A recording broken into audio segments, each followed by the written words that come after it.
നമസ്കാരം. നമ്മുടെ ഗൃഹങ്ങൾക്കു ചുറ്റും ഏതെല്ലാം വൃക്ഷങ്ങൾ നടാം? ചില വൃക്ഷങ്ങൾ നടുന്നത് ദോഷഫലങ്ങൾ നൽകുന്നതാണ്, ചില വൃക്ഷങ്ങൾ ഗുണഫലങ്ങൾ നൽകുന്നതും. ഏറെ പേരും സംശയങ്ങളായി ചോദിക്കാറുണ്ട്, ഏത് വൃക്ഷമാണ് തൊടിയിൽ നടേണ്ടത്, ഏത് വൃക്ഷമാണ് ഗൃഹത്തിനോട് സമീപത്തായി വെച്ചുപിടിപ്പിക്കേണ്ടത്? ഒരു വ്യക്തി താമസിക്കുന്ന വീടിൻ്റെ ചുറ്റുപാടിലുള്ള വൃക്ഷങ്ങൾക്ക് ആ വ്യക്തിയെ സ്വാധീനിക്കാൻ കഴിയുന്നതാണ്. വീടിന് സമീപം ശരിയായ സ്ഥാനത്തല്ലാതെ വളരുന്ന വൃക്ഷങ്ങൾ നിരവധി ദോഷഫലങ്ങൾ തരുന്നു. അതുപോലെ തന്നെ ശരിയായ സ്ഥാനത്ത് ഗൃഹങ്ങളുടെ തൊടിയിലോ ഗൃഹങ്ങളുടെ സമീപത്തോ വെച്ച് പിടിപ്പിക്കുന്ന വൃക്ഷങ്ങൾ ഗുണഫലങ്ങളാണ് നമുക്ക് തരുന്നത്, ഐശ്വര്യമാണ് നമുക്ക് തരുന്നത്. വാസ്തുശാസ്ത്രത്തിൽ 3 തരം വൃക്ഷങ്ങളെക്കുറിച്ച് പറയുന്നുണ്ട്. അന്തഃസാര വൃക്ഷങ്ങൾ, സർവസാര വൃക്ഷങ്ങൾ, ബഹിർസാര വൃക്ഷങ്ങൾ എന്നിവയാണവ. അന്തഃസാര വൃക്ഷങ്ങൾ വീടിൻ്റെ അടുത്തും, സർവസാര വൃക്ഷങ്ങൾ കുറച്ച് മാറിയും, ബഹിർസാര വൃക്ഷങ്ങൾ അതിന് അപ്പുറത്തും വെച്ച് പിടിപ്പിക്കാവുന്നതാണ്. അതായത് കാഞ്ഞിരം, ചേര്, താന്നി, കള്ളി, കാപ്പി, മുരിങ്ങ, എരുക്ക് തുടങ്ങിയ വൃക്ഷങ്ങൾ ഗൃഹങ്ങളിൽ നടുവാൻ ഉത്തമമല്ല. നെല്ലി, കൂവളം, അശോകം, ഞാവൽ, പ്ലാശ്, ചന്ദനം, വേങ്ങ, ചെമ്പകം, വേപ്പ്, കടുക്കാമരം, ദേവദാരം, നെന്മേനി, വാഗ എന്നിവ ഗൃഹങ്ങളിൽ വെച്ചു പിടിപ്പിക്കാവുന്നതാണ്. ഗൃഹങ്ങളുടെ എല്ലാ ഭാഗങ്ങളിലും തന്നെ തെങ്ങ്, മാവ്, പ്ലാവ്, കവുങ്ങ് എന്നിവ വെച്ച് പിടിപ്പിക്കാവുന്നതാണ്. എന്നാൽ ചേര്, കള്ളി, കാഞ്ഞിരം എന്നിവയുടെ വേരുകൾ കിണറ്റിലെത്തുവാൻ പാടുള്ളതല്ല. അതായത് ഈ വൃക്ഷങ്ങൾ കിണറിനടുത്ത് നട്ടുവളർത്തുന്നത് ദോഷമാണെന്നാണ്. മുള്ളുള്ള വൃക്ഷങ്ങൾ ശത്രുഭയത്തിനും, പാലുള്ള വൃക്ഷങ്ങൾ ധനനഷ്ടത്തിനും കാരണമാവും. മുള്ളുള്ള വൃക്ഷങ്ങൾ നമ്മുടെ തൊടിയിലുണ്ടെങ്കിൽ ശത്രുക്കൾക്ക് ഭയമാകുമെന്നാണ് പറയുന്നത്, ശത്രുദോഷം കുറയും. അതുപോലെ പാലുള്ള വൃക്ഷങ്ങൾ ഉണ്ടെങ്കിൽ ധനനഷ്ടമാണ് ഫലം. മുള്ളുള്ള വൃക്ഷങ്ങളോ പാലുള്ള വൃക്ഷങ്ങളോ ഗൃഹങ്ങളുടെ പറമ്പിലോ തൊടിക്ക് പുറത്തോ വെച്ച് പിടിപ്പിക്കുന്നതുകൊണ്ട് ദോഷമില്ല. എന്നാൽ പടിഞ്ഞാറു ഭാഗത്തെ ഇത് വെച്ച് പിടിപ്പിക്കാവൂ. പേരാൽ വീടിൻ്റെ കിഴക്ക് ദിക്കിലും, അത്തി തെക്ക് ദിക്കിലും, ഇത്തി വടക്ക് ദിക്കിലും, അരയാൽ പടിഞ്ഞാറ് ദിക്കിലും വേണം നടുവാൻ. ഈ 4 മരങ്ങൾ നാൽപ്പാമരം എന്നറിയപ്പെടുന്നു. ഇവ സ്ഥാനം തെറ്റി നട്ടുവളർത്തുന്നത് വിപരീത ഫലങ്ങൾ ഉണ്ടാക്കുമെന്നാണ്. അതുകൊണ്ട് പ്രത്യേകം ശ്രദ്ധിക്കേണ്ടതാണ് അത്തി, ഇത്തി, അരയാൽ, പേരാൽ എന്നിവ നടുമ്പോൾ. ഇനി മുല്ല, കനകാംബരം തുടങ്ങിയ പുഷ്പങ്ങൾ നൽകുന്ന ചെടികൾ വീടിൻ്റെ ഏത് ദിക്കിലും നടാവുന്നതാണ്, ഒരു ദോഷവുമില്ല. എന്നാൽ തന്നെയും വെറ്റക്കൊടി, വെറ്റിലക്കൊടി എന്ന് പറയും, മുരിങ്ങ, കടപ്പിലാവ്, മരച്ചീനി തുടങ്ങിയവ ഗൃഹങ്ങളുടെ സമീപത്ത് നടുവാൻ പാടുള്ളതല്ല. ഇനി ഓരോ ദിക്കിലും നട്ടുപിടിപ്പിക്കേണ്ട വൃക്ഷങ്ങളെക്കുറിച്ച് പറയാം, ശ്രദ്ധിച്ചോളൂ. കിഴക്ക് ഭാഗത്ത് പ്ലാശ്, ഇലഞ്ഞി, പേരാൽ, പക്ഷേ മുറ്റത്തിന് പുറത്തായി വേണം നടുവാൻ. വടക്ക് മാവ്, നാഗമരം, ഇത്തി.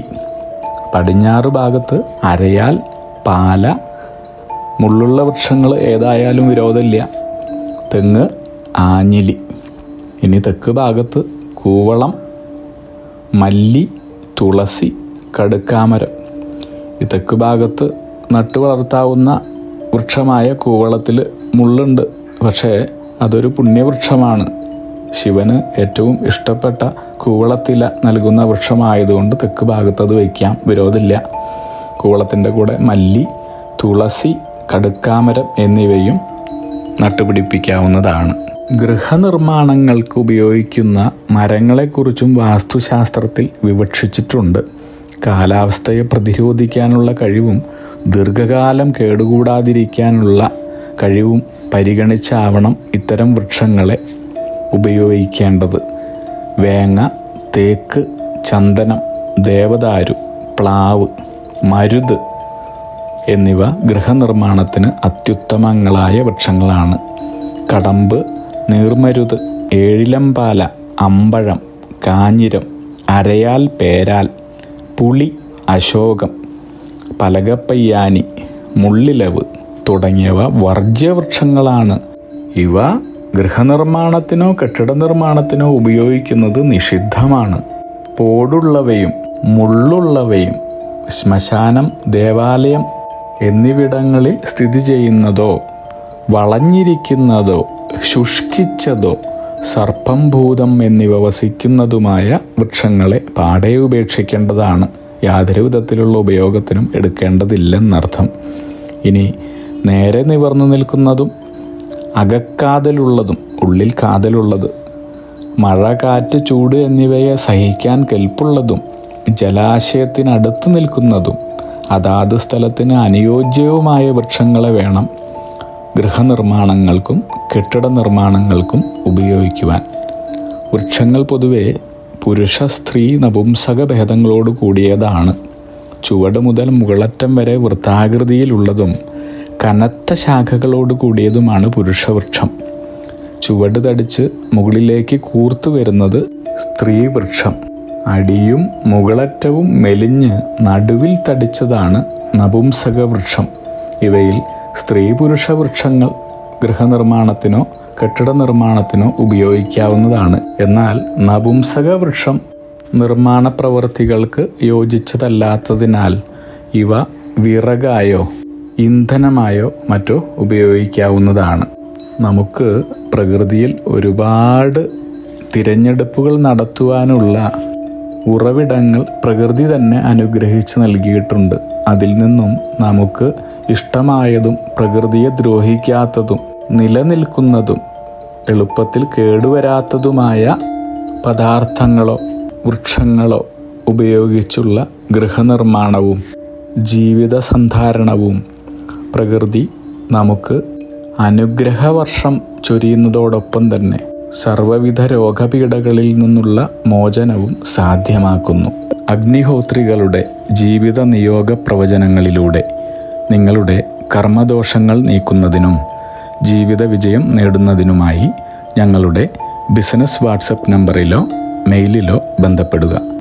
പരീക്ഷ, ഇൻ്റർവ്യൂ, ഇഷ്ടജീവിത പങ്കാളി, വിവാഹം, സന്താനഭാഗ്യം, രോഗദുരിതങ്ങളിൽ നിന്നുള്ള മോചനം, ഉദ്യോഗസ്ഥാന ലബ്ധി, ഭൂമി സ്വീകരണം, ഗൃഹനിർമ്മാണം, ഇഷ്ടജനലബ്ധി, ദാമ്പത്യ സൗഖ്യം, ജോലി, ബിസിനസ്, മറ്റു കർമ്മരംഗങ്ങളിലെ അഭിവൃദ്ധി, ആയുരാരോഗ്യ സൗഖ്യം, സർവസമസ്ത സമ്പദ് സമൃദ്ധി തുടങ്ങി എല്ലാ ജീവിത വിജയങ്ങൾക്കും കൂടാതെ സമ്പൂർണ്ണ ദോഷപരിഹാരങ്ങൾക്കും ഇഷ്ടകാര്യ വിജയങ്ങൾക്കും സർവ്വ ഐശ്വര്യങ്ങൾക്കുമായി വിവിധ രത്നക്കല്ലുകൾ ധരിക്കുന്നതിനുള്ള ഉപദേശങ്ങൾക്കായും പ്രശ്നപരിഹാരങ്ങൾക്കുമായി നിങ്ങൾക്ക് അഗ്നിഹോത്രി ജീവിത നിയോഗ ആചാര്യന്മാരുടെ ഉപദേശം സ്വീകരിക്കാവുന്നതാണ്.